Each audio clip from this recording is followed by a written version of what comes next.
Pei Qi traded a city for a beauty, his heroic spirit soaring, creating a legendary tale. Alas, I was neither that beauty nor Pei Qi, we were complete strangers. My husband was merely a soldier guarding the city. Because he refused to surrender, he died in that war, ultimately holding the city to the end. The following year, when Pei Qi traded the city for the beauty, I became the foot-washing maid at her side. While washing consort Su's feet, I happened upon her in a furious rage. Her curses pointed directly at Fenghuan Palace, her voice unrestrained, all because the emperor had spent an hour at the empress's birthday celebration. "You wretched bitch! I underestimated you. Do you think you can bully me, an outsider? You think your slight status gives you airs? Do you truly believe I won't deal with you? I'll skin you alive." She hurled abuse at the kneeling head palace maid, her delicate face still radiant with beauty even in fury. The maid sat as still as a quail, not daring to speak. Everyone knew she was venting her anger indirectly, yet no one dared utter a word. For this was the beauty the emperor had traded entire cities to possess. Since her arrival, the 3,000 concubines had become mere decorations. All his favor rested upon her alone. Had the empress not been the dowager empress's niece and the emperor's childhood sweetheart, she likely wouldn't have lasted even an hour on his birthday. I kept my head bowed, silent, meticulously wiping those jade-like feet with a cloth, attending to every detail. The beauty continued her tantrum, seemingly weary of the defiant silence. In a fit of rage, she kicked me squarely in the chest. Her other foot landed in the basin, sending a splash of foot-washing water across my face. The warm sensation and the sharp pain in my chest made me gasp, but I managed to hold back, not uttering a single sound. The imperial consort glanced down at me, gave a cold laugh, and hooked my chin with the back of her foot, forcing me to look up at her. "What? Do you dare harbor resentment toward this consort now?" I lifted my head, yet my eyes remained lowered. Holding the silk handkerchief in my hands, I carefully wiped the jade-like foot at my chin, murmuring softly, "This servant dares not. This servant merely worries. Did that earlier blow hurt your highness's foot?" She paused, then sneered, "A worthless servant is just that, worthy only of being the slave who washes this palace's feet." I answered smoothly, "I may be a servant, but I am a servant who attends to your highness. That makes me more noble than servants in other palaces. Thus, being able to wash your highness's feet is a blessing I've earned through 8 lifetimes of good deeds." My words caught her off guard, yet they also softened her expression slightly. "You have some sense after all." She said no more, for a deep male voice called from behind her, "Jiao Jiao." My hand, wiping her feet, froze. Fortunately, the imperial consort was too delighted to notice this pause. Barefoot, she scampered toward the man nearby, her voice soft and sweet as a feather brushing against one's heart, making it tingle. "Your Majesty, why have you come? Were you not to accompany the consort at Fenghuan Palace? I thought you had long forgotten Jiao Jiao." As she spoke, a crystal-clear tear glistened at the corner of her eye. A beauty weeping, her face like a pear blossom drenched in rain, who wouldn't be moved? Pei Qi was no exception, perhaps even more so. For that single tear, he had even surrendered a city. Nonsense. I only regard Miaoyan as a younger sister. Since Mother Empress was present today, I stayed a little longer. How could I have forgotten Jiao Jiao? Really? The imperial consort asked with feigned innocence. Pei Qi's eyes brimmed with tenderness as he embraced the beauty in his arms, desire stirring within him. Suddenly noticing her bare feet, he asked, "Why aren't you wearing shoes?" "It's because I wanted to see your Majesty quickly." "Are you blaming me?" "Ha ha ha. How could it be your fault? In this world, anyone can be at fault, but it will never be Jiao Jiao's fault." Pei Qi laughed heartily, carrying the beauty toward the bed as his voice echoed, "The palace maid who washed her feet, punish her by kneeling outside for 1 hour." Beyond that, I could no longer hear clearly, for I had already stepped outside. The imperial city in winter was bone-chilling cold. The water from washing my feet seemed to freeze instantly on my face, making it feel as though my skin itself had frozen solid. "Get down on your knees, you lowly creature. Did you really think the imperial consort was so easily flattered?" "Paw." The head palace maid, seething with displeasure, kicked me hard in the knee. I fell heavily to my knees in the snow, surrounded by muffled snickers. Of course, the laughter inside the chamber was louder. I knelt there, listening in silence. Perhaps the laughter was too piercing, or perhaps this winter was simply too bitter, but I began to hallucinate. I saw that soldier in armor approaching me, his expression filled with concern as he covered my hands. Why aren't you going inside? It's freezing out here. Sun Young, let's go inside. My eyes grew moist as I watched his lowered brows and sun-darkened face, yet he kept grinning foolishly at me. Suong, we won another battle. I killed 5 enemies, one was even a minor commander. The general passed by and specifically asked my name. Suong, the frontier is so cold. I figured the capital must be chilly too, so I saved every penny of my military pay. Take it. Buy yourself plenty of warm winter clothes. Don't let yourself freeze. Sun Young, this time I killed 15 enemies. The general said if I keep up the good work, he'll promote me to centurion. That means more pay, just enough to buy you a silver hairpin, far prettier than the peachwood one I carved. I couldn't help but laugh and cry at the same time. You only think of giving me things. Why don't you buy yourself some winter clothes? How could that be? Sun Yang is my wife, of course I spend my earnings on her. Though it's not much, I'll work even harder. One day, I'll make sure Sun Yang becomes a general's wife. It was too late. For the following year, he perished within the walls of that very city. His final letter, stained with blood, bore a few crooked words, Suong, my wife, I am sorry. But I am a soldier of the Great Qing, a man of the Great Qing. I swear never to surrender. I wept until my voice cracked, coughing up blood. Finally, I shouldered my pack, determined to see the city he had died defending. But the boatman sighed, you'll never reach it now. That land belongs to another kingdom. Our emperor, for the sake of that heavenly beauty, ceded it without a second thought. Amidst the frontier chaos, I saw a girl who had died fleeing the turmoil. I dug a grave for her, took her name, and entered the palace. What saved me from the matron's inspection was the silver hairpin I had surrendered. Snow fell thick and fast. After a night of indulgence, the emperor, weighed down by heavy duties, hurried away. He brushed past me without a glance. I could hold on no longer and collapsed. When I awoke, the matron sharing my quarters sighed, this misfortune has turned into a blessing for you. In this small room, I washed feet while she emptied chamber pots. She often looked out for me, though now she likely dwells here alone. The noble consort says that upon your awakening, you are to attend to her. Though called serving, it meant trailing behind her, separated by several trusted maids, doing menial tasks. The imperial consort, with her many favors, would scarcely remember a lowly foot washer. Instead, the other maids, seeing my humble origins, constantly tripped me up. I always smiled silently, never resisting. Eventually, they grew bored of it and began secretly passing their own chores on to me. Yet as the saying goes, when all the emperor's favor rests upon one, so too does all his resentment. The consort, having monopolized the emperor's affection, grew arrogant and tyrannical. But instead of anger, Pei Qi praised her for being straightforward and unrestrained. Meanwhile, the consorts who had once shared intimate moments with Emperor Pei found themselves in a bitter predicament. One by one, whether by accident or design, they either fell into disgrace or were banished to the cold palace for offending the favored consort.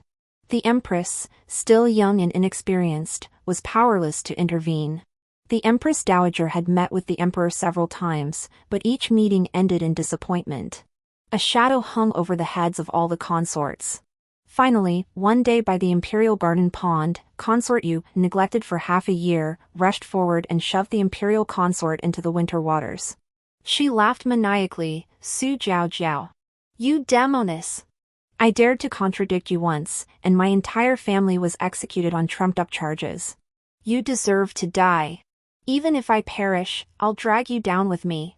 Ha ha ha ha ha ha. Chaos erupted. Palace maids screamed for help, yet dared not let eunuchs approach the empress consort's precious body. As the breathtaking beauty teetered on the brink of drowning, I plunged without hesitation into the icy pond. The heavy court robes grew even more burdensome in the water, and the drowning woman clung desperately to her savior. By the time I pushed the imperial consort ashore, everyone had gathered around. No one offered me a hand. But I couldn't die. My plan had only just begun. Clutching a stone, I clawed my way up inch by inch. The detained consort glared at me with venom. Saving her means aiding a tyrant. May you die a horrible death. You deserve to burn in hell with her. I smiled faintly. Indeed, I would meet a terrible end. But consort you, was your entire family truly executed just because of one imperial consort? Why, even at the cost of your own life, did you not dare drag your true enemy down with you? This unexpected turn of events unleashed a torrent of rage from Emperor Pei. When the Son of Heaven is enraged, blood flows for 1,000 miles. Consort Yu, the chief culprit, was executed by Ling Qi. The imperial consort's trusted maids were each given a hemp rope and hung in the dungeons of the Ministry of Punishment.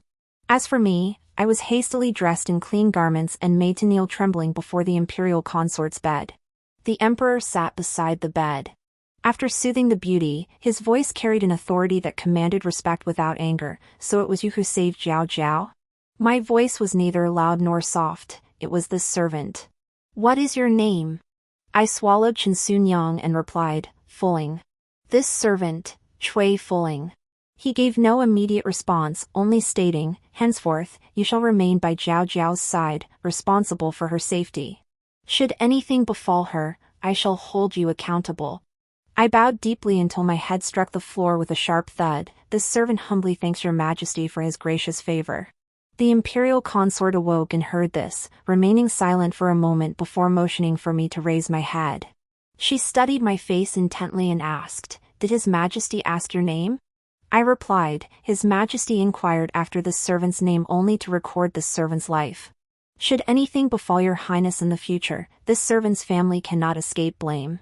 Only then did she smile, gently stroking her own face. I always said it was merely a matter of being a bit more delicate. Is it not enough for His Majesty to have this peony of mine? Are the other fair maidens in the harem not enough? Could he possibly find favor in a plain white flower? I replied with trembling reverence, This servant dares not. I knew you wouldn't dare. Life seemed to return to its former rhythm. Pei Qi remained inseparable from the imperial consort, while I still waited outside the hall. This time, however, I stood instead of kneeling, listening intently to the sounds within, fearful of missing any command from my master. When the palace doors opened, I lowered my head, not daring to glance at the figure emerging.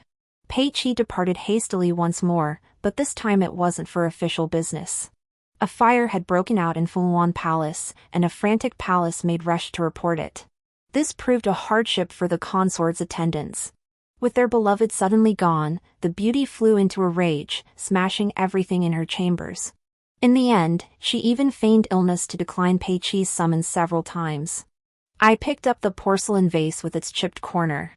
Since I never took my temper out on the servants, the maid cleaning up dared to say a few more words to me. Auntie, I heard this porcelain was an accidental masterpiece from the imperial kiln, one of a kind, worth a fortune. What a pity! But if we send it back to a skilled artisan, they'll surely be able to repair it. I curved my lips into a faint smile, tracing the crack. Yes, it will surely be repaired. But no matter how well it's mended, the crack will still be there, won't it? She stared at me for a moment, then murmured softly, Auntie, you look truly beautiful when you smile. It's not something I'd notice in everyday life. Though she called me Auntie, I was only a few years older than her. After all, I was merely a young bride who had lost her husband just a year after marriage. I didn't respond to her remark. I dismissed the attendants tidying up and gently closed the door, so as not to disturb the imperial consort's rest. Heavy snowflakes began falling from the sky once more. The plum blossoms in the courtyard bloomed vibrantly. I stood outside the hall as usual, waiting day after day. The palace maids, fearing I might fall ill and leave them to bear the empress consort's wrath, draped a heavy cloak over me. Following my gaze, one asked curiously, Do you like plum blossoms, Auntie? I smiled softly. No, I prefer peach blossoms. Winter is too cold. I don't care for things that bloom in such chill. But the imperial consort adores them. She loves the crimson blooms against the winter's snow, visible from her warm chamber with just a glance upward. She doesn't know that such heavy snow would overwhelm the soldiers stationed far away at the frontier, clad only in thin cotton garments. The palace maid didn't reply to me. Instead, she suddenly knelt on the ground. I instinctively turned my head. The emperor, dressed in a bright yellow robe, was also looking at me from the doorway. Startled, I lowered my eyes and knelt down as well. The long boots made of shoe brocade and the hem of the bright yellow robe were right before my eyes. Pei Qi asked, "What is your name?" I answered, "Fulling. Your humble servant, Cui Fulling." This time, I knew he had remembered my name. What's happening outside? What's all this commotion?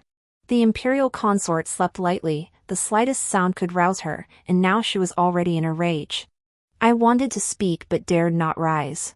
Instead, the figure before me pushed open the door, his voice tinged with amusement, "Jiao Jiao." A single term of endearment could make the beauty's bones go limp, filling the room with fragrance. I slowly stood up and calmly instructed the attendants below to prepare hot water. Given my current status, this task wasn't originally mine to handle. Yet, the palace maid carrying the hot water hesitantly came back out, looking at me uncertainly. "Auntie, the Empress consort said you must personally deliver it." I paused slightly, took the water, and walked toward the inner chamber. The warmth inside dispelled some of the chill clinging to me. Whispered moans grew clearer, unabashedly explicit. True enough, as a foreigner, the imperial consort always acted bolder than Dashing women. I thought to myself, obediently keeping my head down, unaffected by the sounds that could make anyone blush. The imperial consort paid me no mind either, as if summoning me had been nothing more than a passing whim. I went about my task without comment. Just as I was about to leave, a sudden sound made me glance up. Only then did I see that the imperial consort had fallen asleep, her eyes closed. The emperor's gaze, clear and alert, met mine. My expression unchanged, I bowed and withdrew silently. As if I had never been there. After that night, rumors of the consort's disfavor vanished completely. Countless gifts arrived in crates, and the emperor never visited the empress again. Once official duties were done, he remained solely in the consort's chambers. Only, the consort took great delight in summoning me whenever Pei Qi came. While Pei Qi and she composed poetry together, I stood by the window, shielding them from the cold wind as I ground ink meticulously. The consort disliked stuffiness yet feared the chill. When Pei Qi shared wine with her, I would wash my hands in cold water by her side and then meticulously pick out each fishbone from her meal. The sharp bones, combined with the cold making my hands tremble, inevitably pricked my fingertips. The crimson droplets of blood stood out vividly against the winter's chill. I acted as if unaware, only noticing my hands were covered in blood once everything was done. The imperial consort sighed with boredom, "Never mind. You may have it." She had never truly intended to eat it. I thanked her gratefully, wrapped my fingers, and brought in hot water. Yes, even after becoming a senior palace maid, I still knelt to wash the imperial consort's feet, head bowed, this never changed. And Pei Qi watched it all, from beginning to end. When I stepped out of the hall, the junior maids fluttered around me, eager to please. "Auntie, the consort has bestowed more dishes, there's your favorite, squirrel-style mandarin fish. In our entire palace, only you, Auntie, hold the Empress consort's favor. This squirrel-style mandarin fish appears on your plate every single time." I smiled softly, looking at their young, innocent faces, and said, "You may eat it. There's no need to save any for me." "Why? Isn't this fish Auntie's favorite?" "No, it wasn't because I loved it. It was because Pei Qi loved it. The Empress consort cherished him so deeply that this fish was served every single time. At first, the fish moved quite a bit, but as days passed, it grew increasingly still. Gazing at the plum blossoms scattered halfway to the ground, I smiled and said, "Perhaps she's grown tired of it." As the year drew to a close, urgent news arrived from the border. Pei Qi hadn't spent the night with the imperial consort for several days, staying instead in the imperial study. I too had taken a few days off, gathering plum branches from the grove to place in the consort's jade vase. When she awoke, she would see them at a glance, lifting her spirits so she wouldn't splash that foot-washing water on me again. The colder the weather grew, the more I dreaded catching a chill. But I hadn't known Pei Qi would be there. Though the consort's palace lay just a short distance away, he had stopped short, lingering instead in the plum grove. Previously, whenever he was free from official duties, he'd rush into the palace without a moment's delay to be with his beloved. I hastily knelt. Above me, the emperor's deep voice came, slow and deliberate, tinged with amusement. Cui. Fueling. Your servant is present. Raise your head. I lifted my gaze. The emperor, in the prime of his life, possessed an imposing bearing and a face that radiated passion. He studied my features intently before suddenly asking, "The peach blossoms in Qingyan Hall are in full bloom. That chamber remains vacant. Would you be willing to go there?" I replied, "The imperial consort dislikes peach blossoms." He continued, "I meant for you to go alone." I thanked him. For the transfer of palace maids, this humble servant will dutifully obey the imperial decree. Thank you for your gracious favor. He studied me again. You know that is not what I meant. Within the vast lands of the Great Qin dynasty, the sovereign's imperial kitchen served no fewer than 3,000 dishes. A single dish of squirrel-style mandarin fish, however delicious, could not be the sole offering forever. There must be accompaniments. Yet, having pledged in the heat of passion to be each other's one and only for a lifetime, it was difficult to go back on one's word. Thus, he waited for others to break that vow. It was as if he had silently watched me endure every humiliation, never uttering a word, waiting only for me to collapse at his feet, begging for his mercy. But I merely lifted my head to look at him, for he had never forced me to bow. I declared plainly, "Your Majesty, forgive me. Your servant knows not." He laughed. A laugh born of fury. Cui Fueling, when will your face ever show any other expression? A look of genuine bewilderment finally spread across my features. The emperor paused, then swept away with a flick of his sleeve. The snowstorm intensified, swiftly dispersing the lingering warmth of the place. Today's events felt like a dream. From that day onward, even when Pei Qi came to the consort's quarters, he never once spared me a glance. Days flowed like water, and before I knew it, New Year's Eve arrived, bringing a grand palace banquet. Accompanying the consort, I finally saw the rumored empress. She appeared no more than 16 or 17, her eyes clear and bright, her features radiant, yet her face bore a pallid stillness. Dressed in thick court robes, she held her own against the consort in presence. And why should she? However young, she was the carefully cultivated legitimate daughter of a noble house. How could she lose to a foreign woman? But it wasn't my fault I hadn't seen her until now. Ever since the imperial consort entered the palace, Pei Qi had exempted her from the daily ritual of paying respects to the empress. As for the empress, she scarcely ever ventured beyond her own palace gates. Each day, she either visited the dowager empress or remained secluded within her own chambers, as if terrified anyone might remember her. Her presence was utterly negligible. Naturally, the wives of the ministers were also present at this New Year's Eve banquet. As I passed by, I overheard whispers and laughter. How pitiful. To be widowed so young. Her son is only 16, her only heir. The emperor showed mercy. Didn't he grant a noble title? Dying in battle was unavoidable. The woman at the center of these remarks had half-gray hair, wrinkles at the corners of her eyes thick enough that even heavy powder couldn't conceal them, yet she was clearly only 27 or 28. Suddenly, I thought of the clump of black hair that had fallen out while I combed mine today. Oh, I'm only 18. Suddenly, the woman lifted her head, meeting my gaze for just an instant. But it was only a glance. She turned and left the banquet without looking back. I turned away, remembering the imperial consort's instructions. On this New Year's Eve, she would wait for the emperor in the plum grove after the feast. She said the dance of her homeland was most beautiful when performed amid swirling snow and crimson blooms. But alas, I was the one left behind to guard the palace. She never intended to take me along. The palace chamber was warm. I rolled up my sleeves, revealing my fair arms, and slowly trimmed the plucked plum branch. I kept the main stem, cutting away the side branches. Once lush and blooming, the cluster was whittled down to just the central blossoms. I was quite absorbed in this task. So much so that I didn't notice someone approaching behind me. By the time I caught the scent of strong wine, I was already being pulled down onto the ground. The person on top of me breathed heavily. Unable to push him away, I cried out urgently, "Your Majesty, I am feeling." He paused. His dark eyes were bottomless. Yet they were clear enough. I think he saw a crack appear in my perpetually composed face. Panic and shame mingled as I repeated, "Your Majesty, the consort is in the plum grove. You have mistaken me for someone else. I am feeling." My voice was cut off. The trimmed branches scattered across the ground. The scent of wine is dangerous, truly dangerous. Enough to drag one down easily, leaving no clear memory of the chaotic events.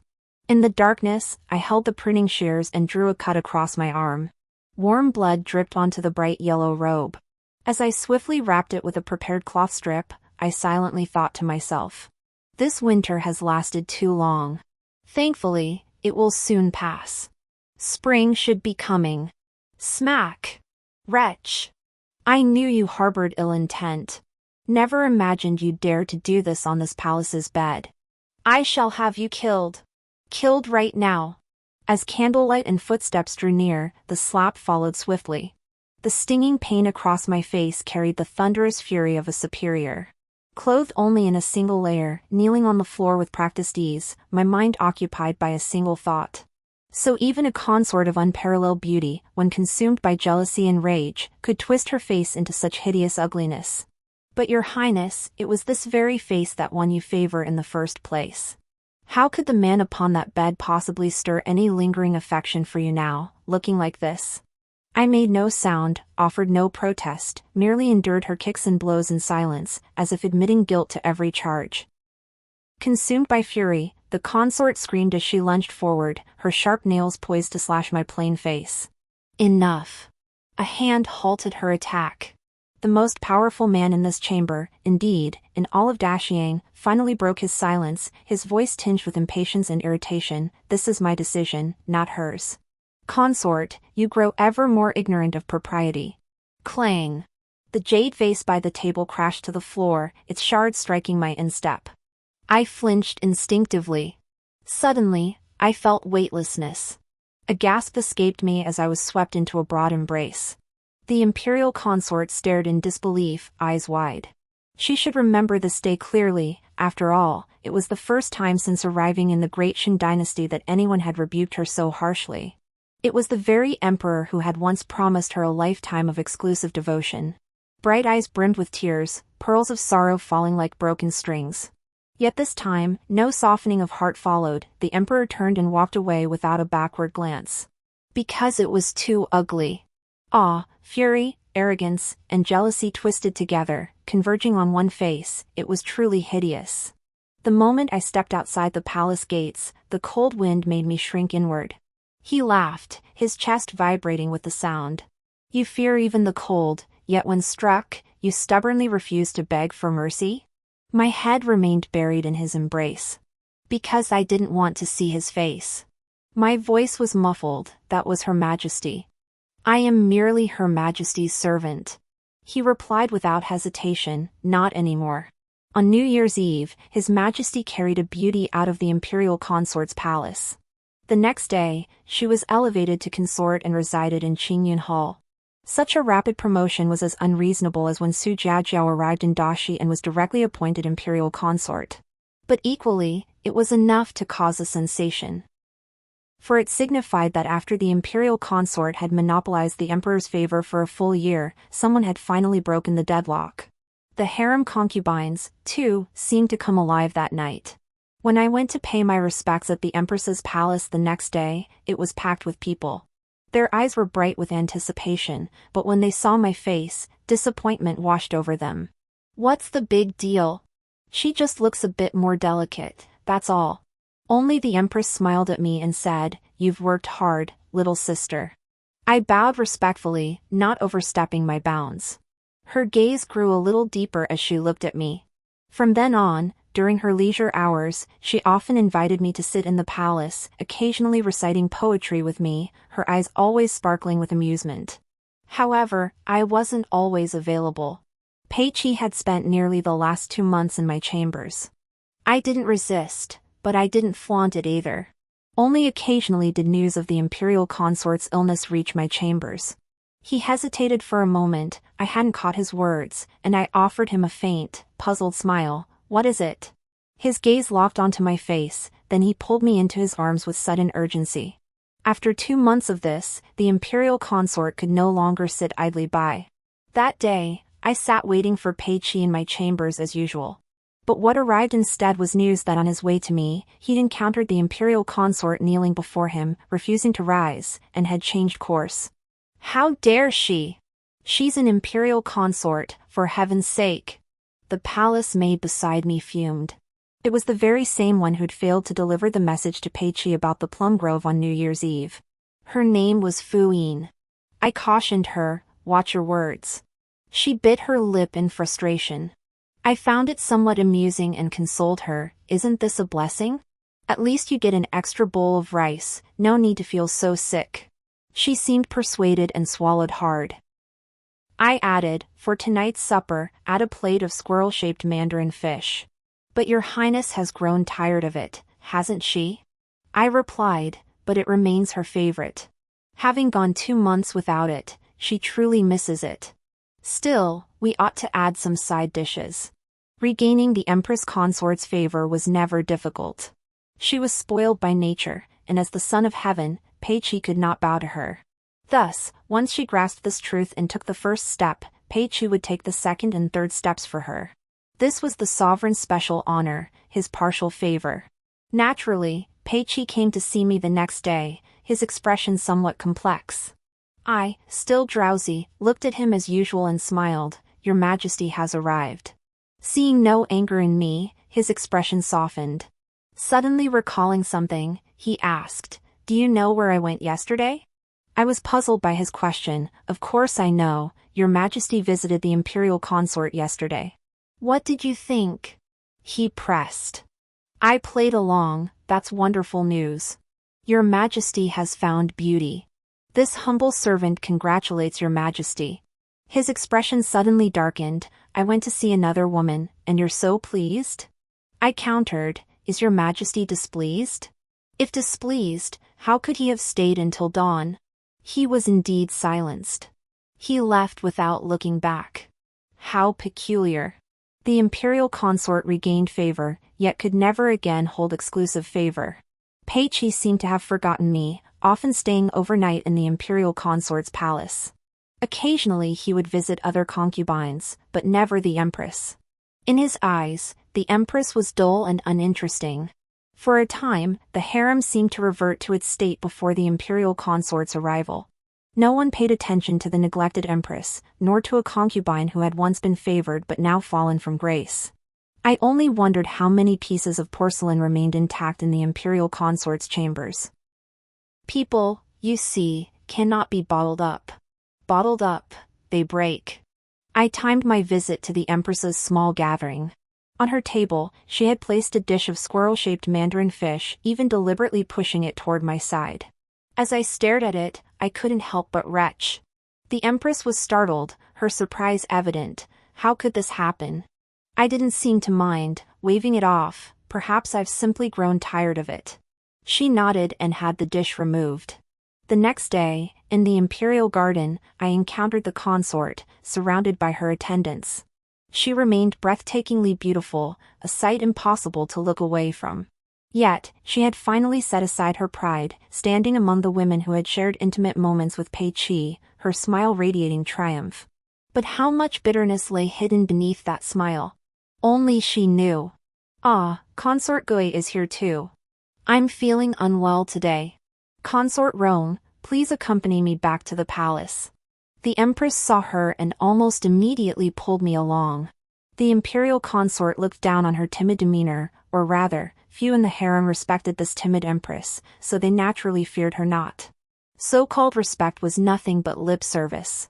"Your Majesty, feeling unwell yourself, yet you drag others along? Fulling, how dare you not greet this palace when you see me?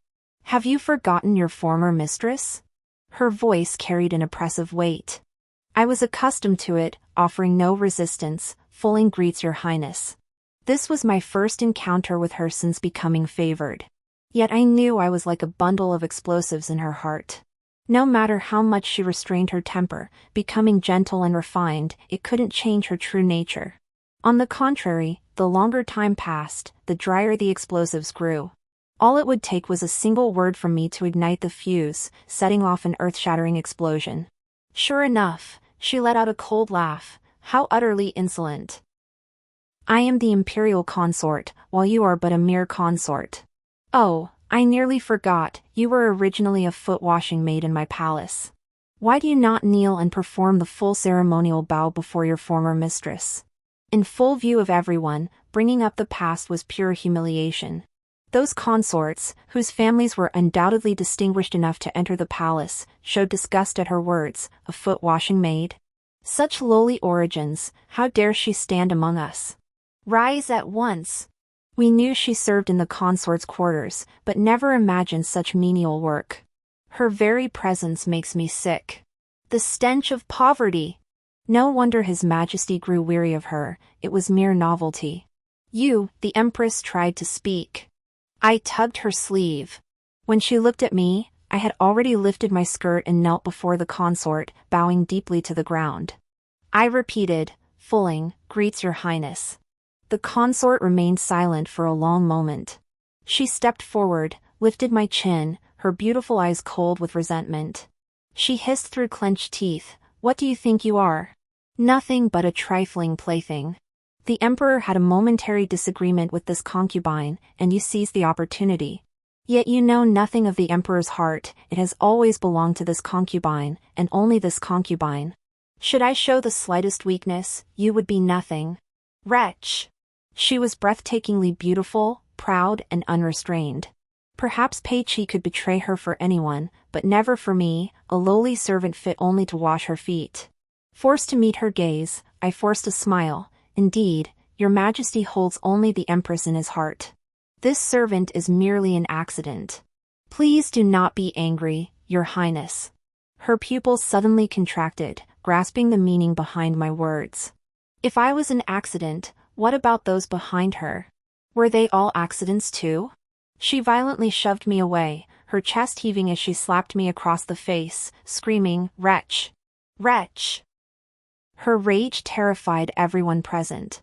Truthfully, her curses weren't directed solely at me. Yet her fury remained unquenched. She flung her handkerchief into the nearby pond and said to me with venom, "Didn't you boast about your swimming skills? How you're such a strong swimmer. Jumping into the pond to save someone is no trouble at all, right? Well, then, go retrieve that handkerchief for me this instant. It's the token of love His Majesty gave me. If it's lost, you'll answer for it." Consort! The Empress cried anxiously, "The pool is deep. This is madness." But how could the consort heed her words? Instead, her cold laughter only intensified. "What are you standing there for? Go! Or do you think that just because you're a concubine now, I can't command you? A foot-washing maid will always be a foot-washing maid. I switched roles effortlessly, your servant obeys. But truthfully, I wasn't much of a swimmer. What I'd learned as a child was merely splashing about in rivers during play.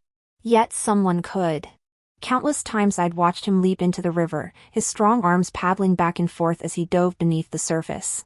Moments later, he'd emerge laughing, clutching a lively fish. Swung, I caught it. Spring waters were cold, scarcely warmer than winter's chill. Such memories brought no beauty. A stinging pain spread through my entire body. The heavy palace robes weighed me down. When I finally grasped the silk handkerchief, I managed to swim ashore, only to be pulled up by Fu Yin and the Empress's maids. By the time I reached land, the excruciating pain in my abdomen had become unbearable. I curled up uncontrollably on the ground, my face deathly pale, which terrified the noble ladies of royal blood. The Empress, unusually bold, shouted for the imperial physician. The imperial consort's face was equally grim, though she refused to show it or admit fault. Gritting her teeth, she snapped, "What's the rush? She's bathed in this pool during winter before without incident. This is mere posturing. I never imagined you'd scheme so cunningly to frame this consort.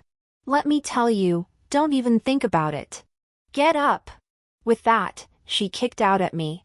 The upturned toe of her court lady's shoe, studded with pearls, struck my abdomen with excruciating force. The pain was so intense I couldn't tell if it was merely flesh torn or flesh torn from bone. Blood. She's bleeding. Someone screamed in terror. They pointed frantically at the blood trickling down my thigh. The taste of medicine, bitter medicine. When my consciousness returned, all I heard was the man's furious roar, "Why? Isn't the imperial physician supposed to examine her every few days? Why was this never discovered? Consort Rome's fetus is less than 2 months old. Coupled with Her Majesty's frail constitution and weak pulse, this humble servant." The old man's voice trembled. "Useless. A bunch of useless fools. Is this how I command you to care for my child? My child!" Since his ascension, he had only 2 princesses. The eldest prince had died within half a year of birth. After that, he showered favor solely upon the imperial consort, leaving no opportunity for others. With such meager offspring, though he never voiced it, his concern was undeniable. Before he could finish, a report came, "The Empress Dowager has arrived." The room fell silent. Pei Qi spoke, "Everyone, withdraw." Through the screen, that aged voice reached my ears, "Your Majesty, you have truly spoiled the imperial consort." Pei Qi remained silent. He and the Empress Dowager were never truly mother and son. She paid it no mind. "My son, as the son of heaven, is never wrong. Even if you were to wave your hand and carve out an entire city to win a beauty, your subjects would praise your majestic spirit, a true tale of glory. She is merely a foreign woman. If you wish to favor her, it is a gift to her as well, and I have no objection. But the empire and its foundations must not be shaken. The imperial lineage is weak, the empress bears no children, and the other consorts show her no respect. Their audacity grows daily, now they dare plot against the heir in plain sight. Is this the outcome you desire?" Pei Qi's voice was weary. "Mother, you know I have no such intentions toward Miayan." "Nonsense. Do you now act solely on whim? You merely dislike her temperament, yet she is fundamentally a good child. Had she not been present today, do you think Consort Rome would have survived?" The Empress Dowager departed hastily, leaving behind an emperor seething with rage. He barked, "Guards! Your servant is here. All consorts who witnessed Consort Rome's humiliation today shall not leave the palace gates for 5 years. Every single palace attendant who stood by and watched her suffer shall be taken to the Ministry of Punishment. And those useless physicians who neglected their duties, have every last one of their heads chopped off. Not leaving the palace gates is tantamount to exile to the cold palace. Yet with countless beauties within the palace walls, a few more or less hardly matter. But a headless person will die." Pei Qi knew this, yet he cared not. If he desired to favor someone, he would lavish imperial favor without restraint, just as he had done when the imperial consort drowned. Today, I too received this distinction. Countless drops of blood poured into the beauty's face. Transposed into poetry or drama, it would become a timeless tale, tender and heartrending. Only, I feared that in the annals of history, my name would be forever stained with infamy. I sighed and finally opened my eyes. "Your Majesty." Pei Qi's figure faltered. He turned back, his gaze filled with remorse, fulling, "It's all right. It's all right. We will have children. I will avenge you." My voice was weak. "Your servant understands. It's no one's fault. I am simply frail and unworthy of such blessings. Don't speak such nonsense." He stepped closer. Seeing I wasn't overcome with grief, his expression softened. "If you recover and your heart softens enough to spare those men, I shall grant your wish. But no more such talk." I nodded with a smile. "Very well." A smile touched his lips too. Suddenly remembering something, he asked, "What are you clutching?" "The servants below couldn't pry it from your grasp." Only then did I realize. I loosened my grip before him and watched his face grow pale, inch by inch. It was a silk handkerchief, embroidered with a pair of lifelike mandarin ducks. It dawned on me, this is the silk handkerchief the noble consort ordered me to retrieve from the water. It must be very important. His voice trembled. "You know what this is?" I shattered his last shred of hope. "I know. The noble consort said it was the token of love between your majesty and her. I smiled as I pressed it into Pei Qi's hand, speaking softly, Your Majesty, it has now returned to its rightful owner. Pei Qi, oh Pei Qi, it's just as you imagine, because of the token you gave Su Jiaojiao, you lost a child. He sprang to his feet, his eyes bulging with fury, Cui Fuling. You knew, yet you still wear that expression. Why aren't you furious? How can you still smile? Or do you simply not care? You don't care about the child, you don't care about this emperor. What do you care about? It was like this before, and it's like this now. Even when this emperor was with other consorts, the empress would harbor resentment. Yet you smiled and congratulated me on finding a beauty. He stared at me almost hatefully. Do I not even exist in your eyes? TSK. He really sees through people. That night, Fu Yin extinguished the candles and tenderly tucked me in. In the silent darkness, faint sobs made the person in the shadows panic. He pulled back the covers, finding me curled up inside, sobbing uncontrollably. I looked back at him, tears streaming down my face. Whatever barrier between us vanished silently. He held me tightly, his voice a mix of relief and anger. It's okay. It's okay. Through my sobs, I asked him, why me? Why always me? I did everything she asked. Why couldn't I even keep the child? Was I not obedient enough? Was I not generous enough? No, it's not your fault. You should be just as you are now, this is the real you, he replied. I cried like that, falling asleep without knowing when. When I woke the next day, I was still held tightly. As the emperor departed, he left these words, I will see justice done for you. That same day, news spread that I, the empress, and the imperial consort had been demoted to concubines for the crime of gross disrespect, confined to our quarters for 2 years. Yes, just 2 years. That was all. Why not the charge of plotting against the imperial heir? Because of a great victory at the frontier. Alas, it wasn't the frontier of great prosperity, but that of the imperial consort's homeland, the Thousand Moon Kingdom.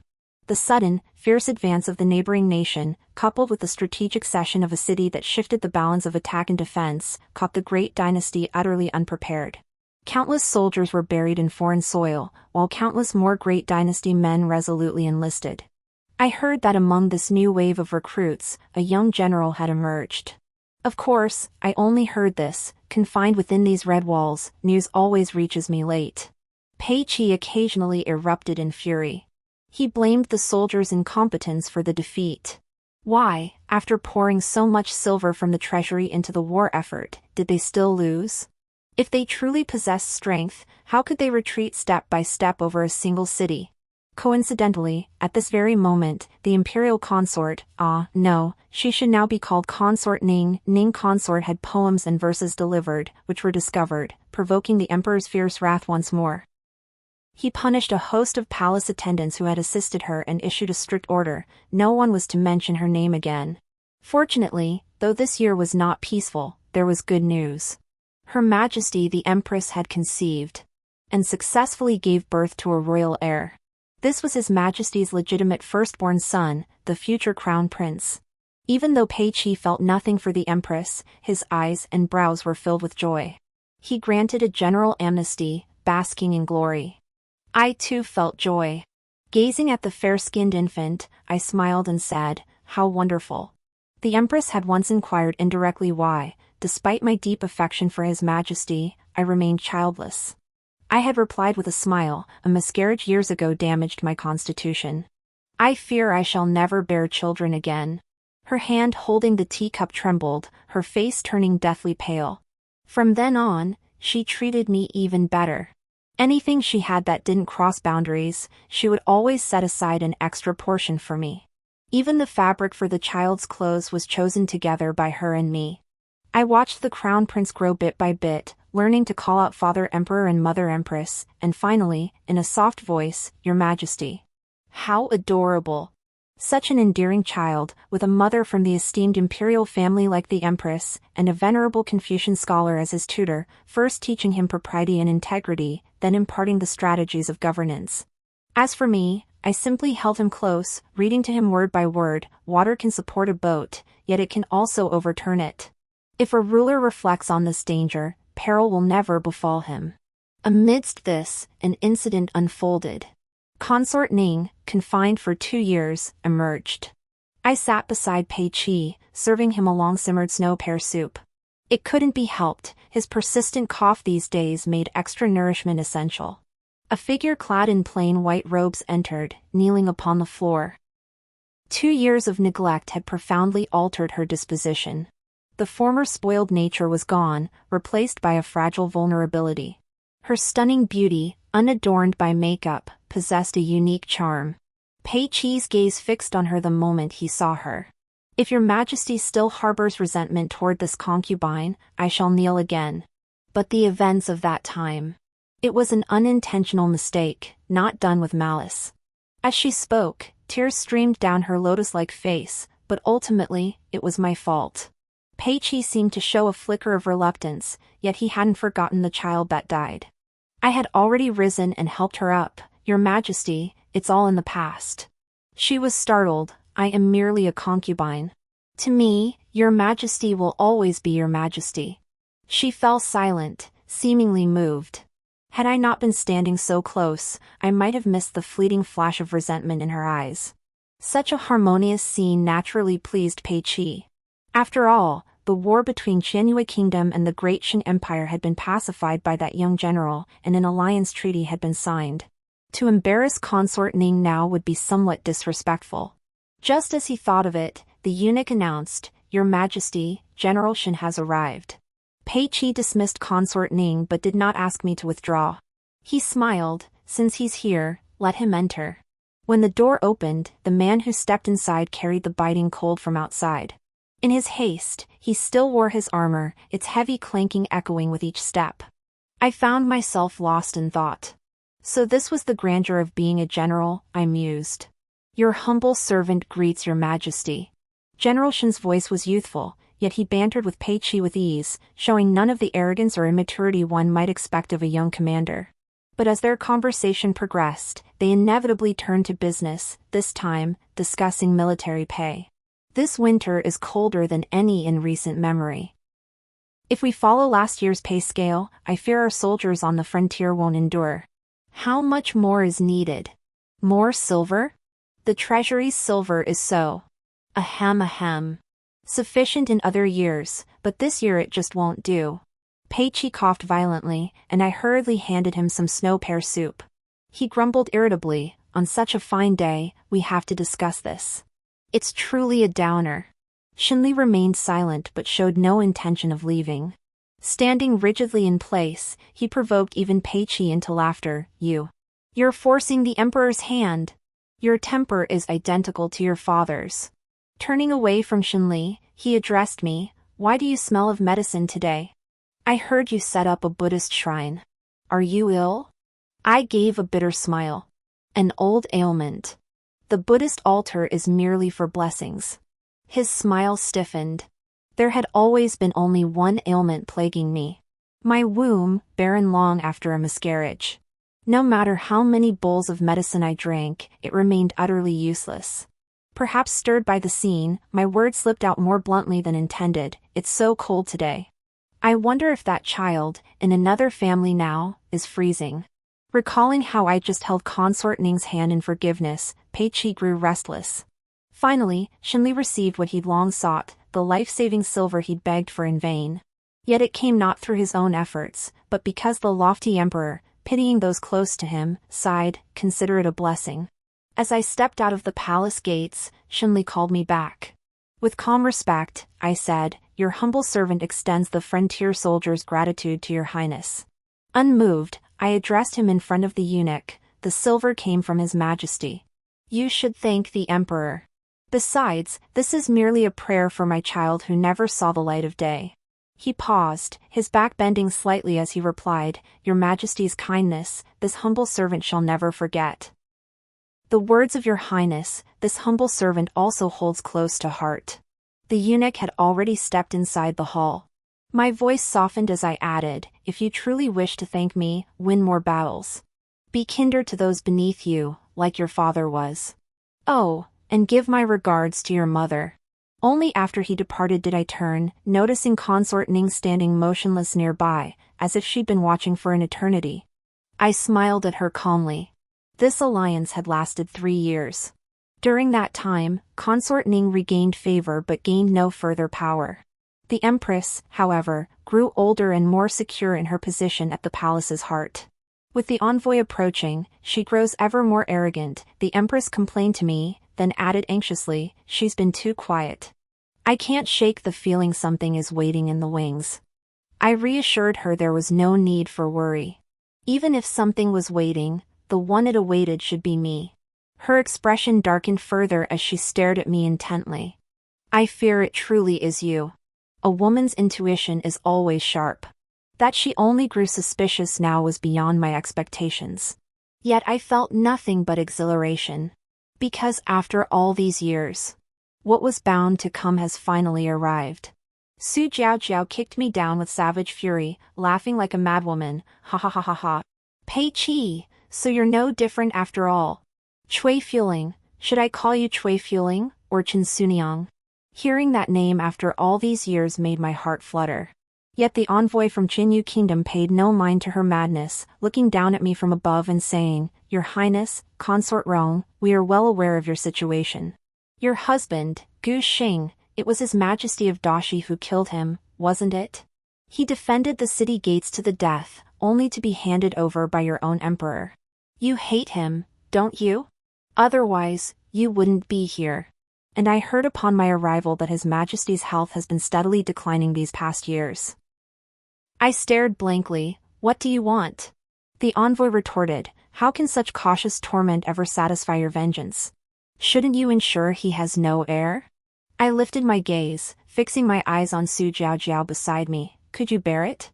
Didn't you love him deeply? Shut up. Su Jiaojiao's face twisted. Don't mention him to me. It's all lies.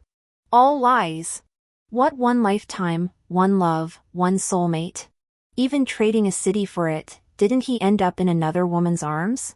Tell me he's the emperor and it's his right, ha ha ha ha, utterly ridiculous. Nothing in this world is more poisonous than a broken heart. I did love him once, but what about him?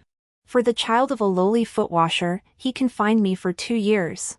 2 years! That coarse food and rags nearly drove me mad. I will kill him. I want him dead. Her hatred ran deep. Because her love had run deep too. But it didn't matter. As long as it was hatred, it was enough. I replied, as you wish. I didn't linger with her, taking the poison and slipping away quietly. Because I was busy. Someone else was waiting for me. Just like now. I watched the Empress standing before Qinyan Hall, her expression grave. She spoke first, the Empress Dowager wishes to see you. I nodded. Everyone withdrew, and I stepped inside the hall. The white-haired woman, her face etched with wrinkles, studied me silently. Qin Sunyang. Your servant is here. I thought you were a quiet one. Little did I know there was more to you. So, it seems you knew all along that I arranged your miscarriage back then. I chuckled softly. Your Majesty achieved 3 objectives with 1 move, truly brilliant. It struck down the arrogant consort, eliminated the lowly footmaid's unwanted child, and ensured the Empress bore the legitimate heir. How could that not be brilliant? The Empress likely only realized it later, merely following orders. Yet you did not seek revenge on the Empress, nor on me. Because this servant never desired that child in the first place, I replied with a smile. Such a bastard, how could it be worthy of birth? The Empress Dowager fell silent upon hearing this, then spoke slowly, enunciating each word. When I first began instructing this son, he was already 14, long corrupted by his father. He lusted after beauty, heedless of all else. The lives of those 20,000 soldiers at Suiqing, this Empress Dowager owes them an apology, and it is also a debt the Emperor bears. But Qin Sunyang, is the person you saw today the outcome you truly desire? This Empress Dowager does not wish to kill you, but you must not cross that line. With a legitimate eldest grandson born, the Empress Dowager's heart grew lighter. Of course, had Pei Qi not recently been secretly targeting her maternal clan, she might not have felt so at ease. I knelt deeply before her, my voice steady. Sun Yang's husband died fighting for the nation. Sun Yang is also a subject of the Great Qing. Sun Yang will never betray her country. Sighs filled the grand hall. I knelt for what felt like an eternity before Fu Yin, eyes reddened, finally helped me up. Yet I smiled. Why cry? Isn't all this about to end? That night, I stood outside the palace gates to personally welcome Pei Qi's arrival.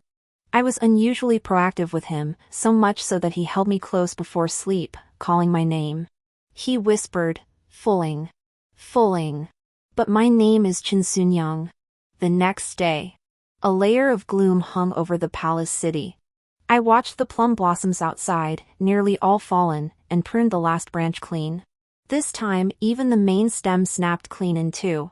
Hasty, chaotic footsteps burst through the door, and Fu Yin shrieked. Countless imperial guards surrounded the place, leaving no room to breathe. Su Jiao, radiant in her splendid court attire, pointed at me with disgust. It was you. You wicked woman. You dared poison His Majesty. Now he's vomiting blood and unconscious. You bear full responsibility, you deserve death 1,000 times over. But you couldn't have done this alone. Who's backing you? Speak up. Maybe I'll let you keep your body intact. I sat motionless, smiling faintly as I countered. Who do you want me to name, Your Highness? The Empress?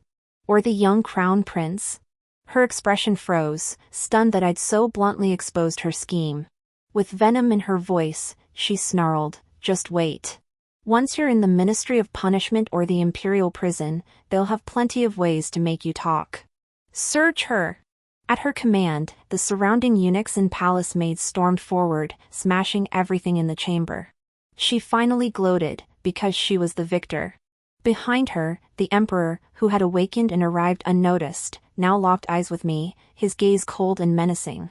Your Majesty. Su Jiao gasped. But Pei Qi ignored her. Step by step, he approached me. Though weakened by illness, his stride was unsteady. He lowered his head and asked, Qin Sun Yang? I bowed respectfully. Your servant is here. What is your relationship with Gu Xing? His voice held suppressed murderous intent. I answered truthfully, my eyes clouding with nostalgia. Your Majesty, he was my husband who died for the country. Ah. My voice abruptly halted as his fingers tightened around my throat. The once arrogant emperor now glared at me, his eyes red. So you intended to strike at me? Have I not been kind enough to you? Treasures beyond measure, whatever you desired, I granted. And you? You dared deceive me. Plotting to kill me for a lowly soldier. He nearly roared, Qin Sun Yang. Do you even have a heart? The suffocating pressure made tears stream uncontrollably down my face. He was choking me to death, yet I offered no resistance. I almost believed I would die today. But I knew I wouldn't. The searcher stammered, trembling, Your Majesty. Nothing. Pei Qi paused, his hand suddenly releasing its grip. How could there be nothing? It's her. Did you search thoroughly? Su Jiao screamed in disbelief. The palace attendant dared not deceive the sovereign. Truly, there is nothing. Pei Qi looked at me in stunned disbelief. I cried and laughed at him. What are you looking at, Your Majesty? Are you watching your servant fall in love with her enemy? Kill me. I told him, kill me now. I have no face left to meet Gulang. He seized me violently, teeth clenched in fury. Don't even think about it. How many layers of security guard the emperor's food? From ingredient selection to preparation, every step was meticulously supervised. Even at the last moment, before it reached his lips, someone would taste it first to confirm it was safe. This protocol held true even for meals served to the imperial consorts. Not to mention the garments they wore, the ink and paper they used. The watchful eyes were no fewer than those overseeing the food. Poisoning him was harder than climbing to the heavens. Su Jiao knew this well, otherwise she wouldn't have sent me. She was gambling, offloading her troubles onto me. If I succeeded, she could bring down the Empress along with him. If I failed and was caught red-handed, she wouldn't lose much either. Poor thing, with her pig-brained mind, she actually thought I could pull it off. How laughable. If it were truly that simple, why would I have spent all these years honing my skills? But if you didn't poison him, why did he fall ill? Why so gravely? Su Jiaojiao remained baffled even in death. There was no choice. The blood-spitting was real, the illness was real. Since I hadn't poisoned him and no poison was found, the poison must have come from Su Jiaojiao. Poisoning the emperor, a capital offense. But she hadn't poisoned him either. I stroked her vibrant face and murmured, "Your Majesty, as a citizen of Qianyue Kingdom, how could you not know that Qianyue possesses a poison called Beauty's Tomb? You mean that lost love potion?" Su Jiaojiao suddenly understood, then burst into laughter. "So that's it. That's it! I always wondered why Pei Qi, with so many beauties at his disposal, would choose your plain face. It turns out you took that deadly love potion." Her words trailed off abruptly as she stared at me in horror. Those who consume that love potion not only die young but also become permanently barren. The child you carried then, you. I nodded. It was meant to be aborted by you. Wretch!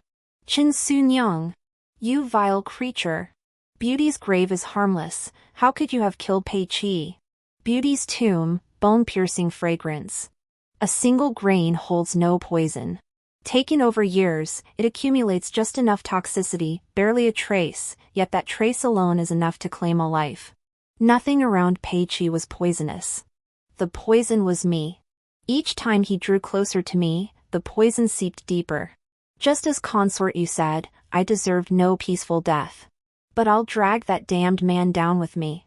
The true culprit behind the deaths of those 20,000 soldiers was never the peerless beauty, but the incompetent ruler who surrendered cities with a casual wave of his hand. I took the white silk cord Fu Yin handed me and slipped it around Su Jiaojiao's delicate neck. She panicked completely. "No, you can't kill me. My homeland just signed a treaty with the Great Sheng. How will you explain my death to my country?" I sneered coldly. "Treaty? You mean that worthless scrap of paper? Consort Ning, General Shen's iron cavalry has already reached the gates of your Qianyue city, hasn't it?" She trembled with fear. I decided to reveal another secret to her. "You've been in the palace for years, yet you've never borne him an heir. Care to guess why?"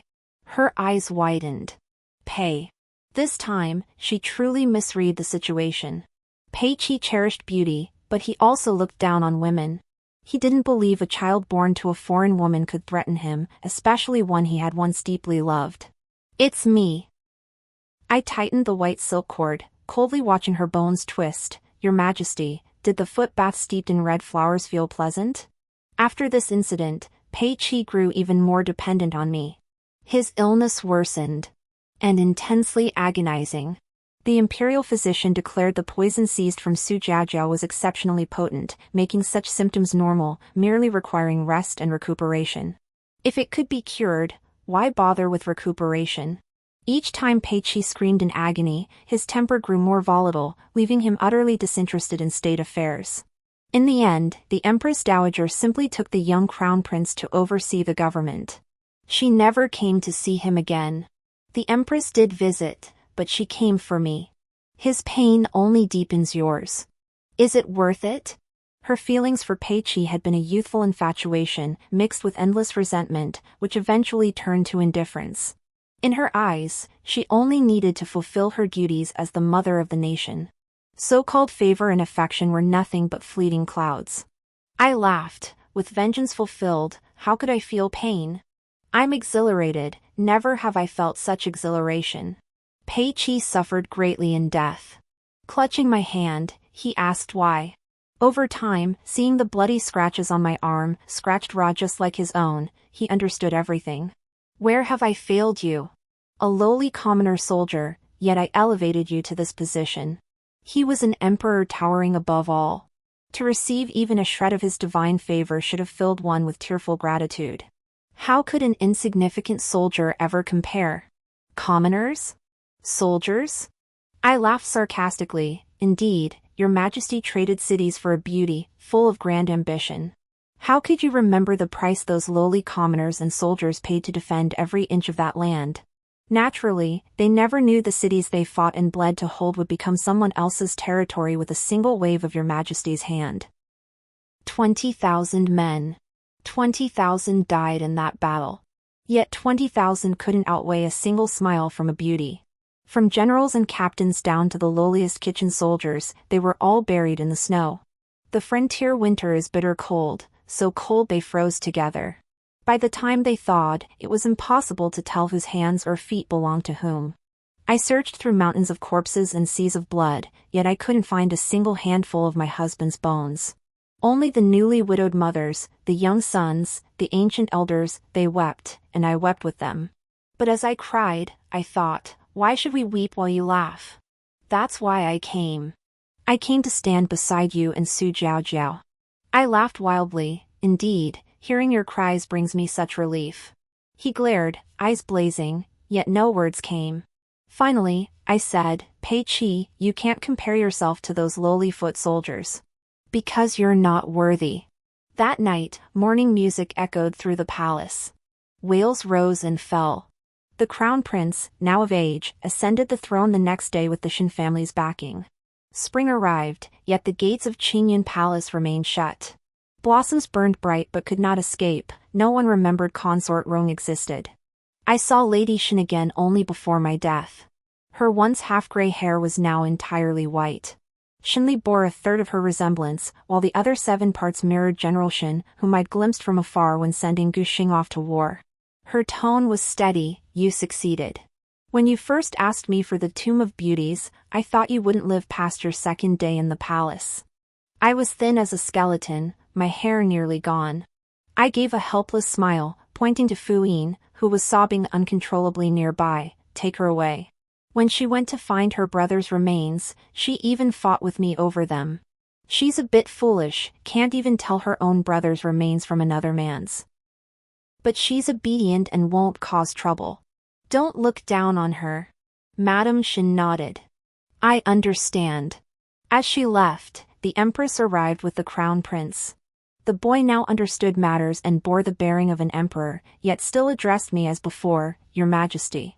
The Empress called out to me, fueling. My mind was already drifting. I shook my head. No, my name isn't fueling. I'm Su Nyang. Qin Su Nyang. From the Qin family in Octagon Alley, Lanqing. My husband's surname is Gu. We were childhood sweethearts. He said he'd become a great general. My words grew increasingly jumbled. Finding many things impossible to articulate, I could only utter the one thing I truly wanted to say, Your Majesty, I long to return home. Extra chapter Pei Qi. From the moment he was born, Pei Qi was taught by his father, the emperor, that he was the future ruler of the realm. Whatever he did was right, even if it was wrong, it was still right. In his youthful arrogance, he believed he could have whatever he desired. Take that peerless beauty from Qianyue Kingdom, a mere city. He toiled himself to exhaustion in the imperial study daily. Exchanging a city for her happiness? Why not? Besides, the great Qing Empire was rich and powerful. Losing a city was hardly a significant loss. But Cui Fuling was an exception. When had he first noticed the palace maid attending the beauty? Perhaps it was that day he lingered too long in the Empress's chambers, angering the beauty. To appease her, he casually found an excuse to have the foot-washing maid kneel outside for an hour. Yes, he stayed for an hour, and that servant knelt for an hour. Surely the beauty had calmed down by then? After a brief tryst, he hurried away. Passing through the snow, he glimpsed that kneeling figure, but he paid her no mind, striding past without hesitation. The snow fell thickly that day. He thought he caught a faint, delicate fragrance. It vanished in an instant. The second time he saw Cui Fuling was when the beauty fell into the water. Enraged, he severely punished the palace attendants and consort Yu. Cui Fuling, who had rescued her, knelt before him with her head bowed, silent. Only when he remembered did he ask, What is your name? Fuling. This servant, Cui Fuling. What difference did her name make? He wouldn't remember it anyway. It was merely a formality before he continued, "From now on, you will remain by Jiajiao's side, responsible for her safety. Should anything happen to her, I will hold you accountable." The woman kowtowed. "Thank you for your gracious favor, Your Majesty." At least she was sensible and obedient. Standing close, he caught that fragrance again. He thought it was quite pleasant. But with the beauty in his arms, he forgot it in an instant. The third time he saw Cui Fuling, he remembered the name. That time was because the beauty was angry, and the reason was still the Empress. Fire broke out in the Empress's palace, and the Empress Dowager happened to be gravely ill. Her attendants came seeking him. Could he ignore it? She was the Empress after all.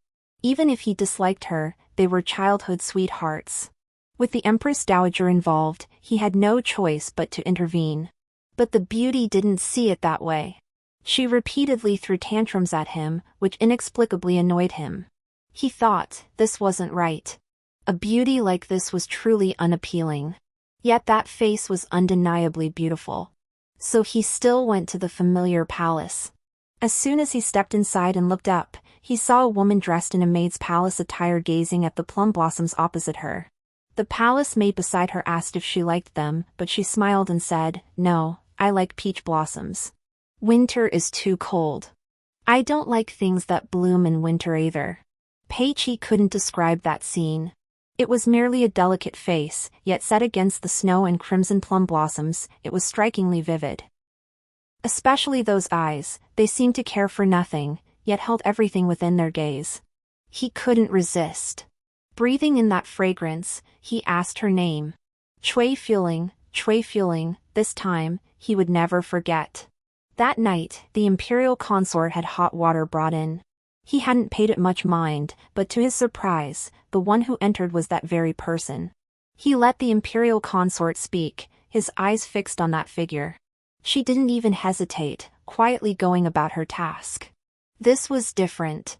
Everyone was supposed to flatter him, and she was no exception. Her current demeanor was likely just a ploy to play hard to get.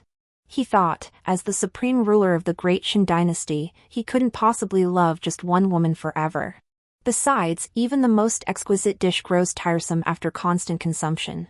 This irritation seemed to escape the consort's notice. But this woman was clever. She feigned ignorance, often dragging people before Pei Qi to humiliate them at will. She made him watch Cui Fuling grind ink in the cold wind, watch her hands bleed from picking fish bones, and watch her kneel before her to wash her feet. She believed this would make Pei Qi despise Cui Fuling, and she took pleasure in humiliating this insolent maid. But she didn't know that every time he witnessed these scenes, only one thought occupied Pei Qi's mind. Why hasn't she come begging me yet?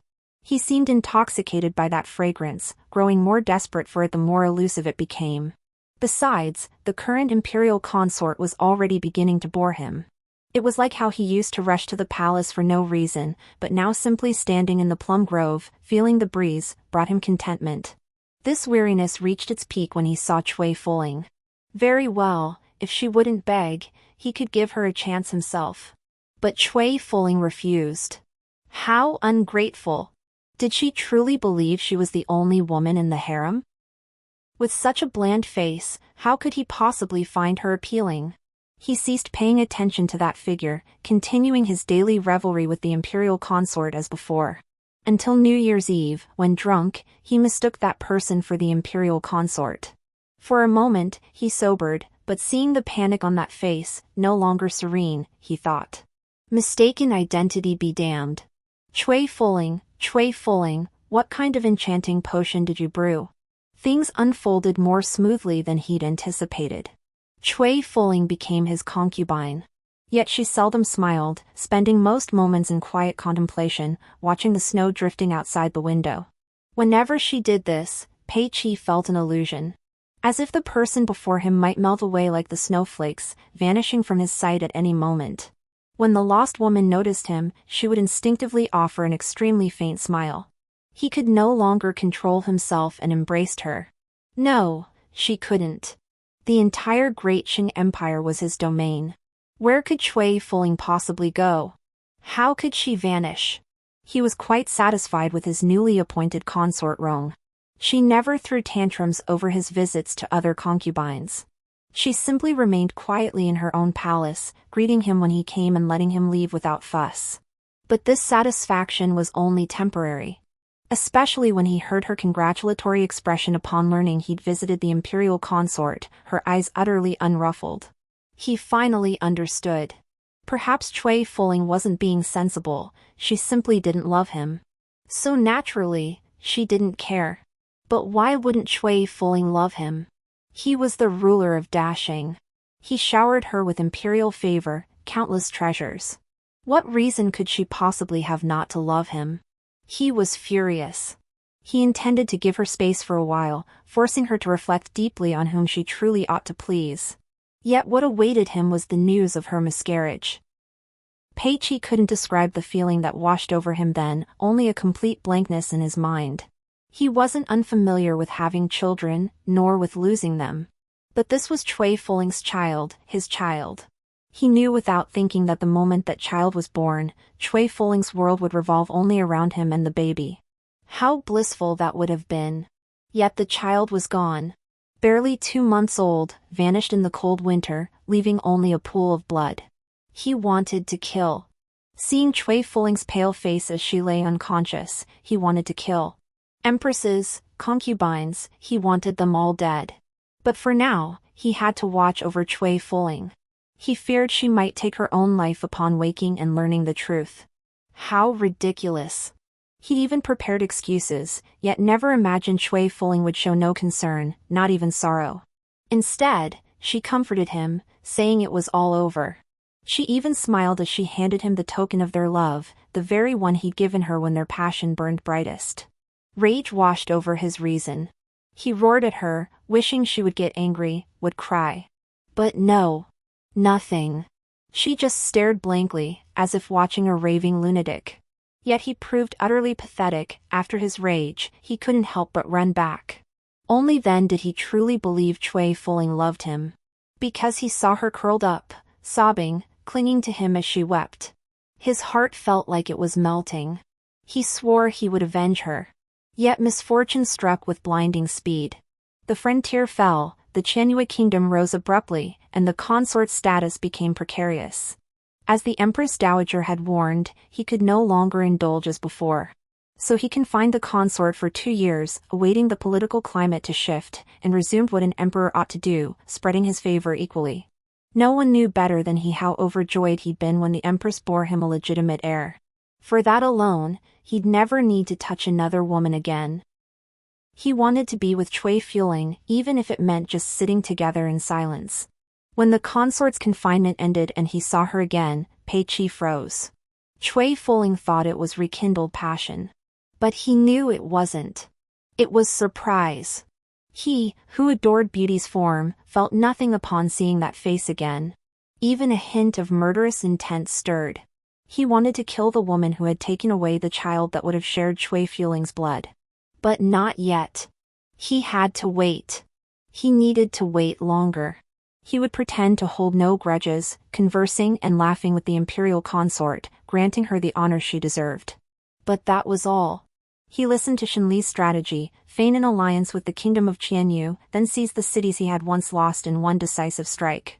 That day brought him joy. The woman who had cost him his child would die, and he would fulfill the promise he'd made to Cui Fuling. As if sharing a silent understanding, Cui Fuling was unusually forward that night. Had he not suffered a severe injury the next day, coughing up blood, and overheard the Empress Consort's revelation about Cui Fuling's origins? Deception. All of it was deception. She was a married woman. She had come here solely for vengeance. Because he had killed her husband. No wonder she had always been so distant, neither warm nor cold toward him. He had thought it was simply her nature, but it wasn't. Cui Fuling hated him. She even wanted to kill him. The crime of deceiving the sovereign, the crime of regicide. Which one wasn't a capital offense? But what good would that do? Her parents were dead.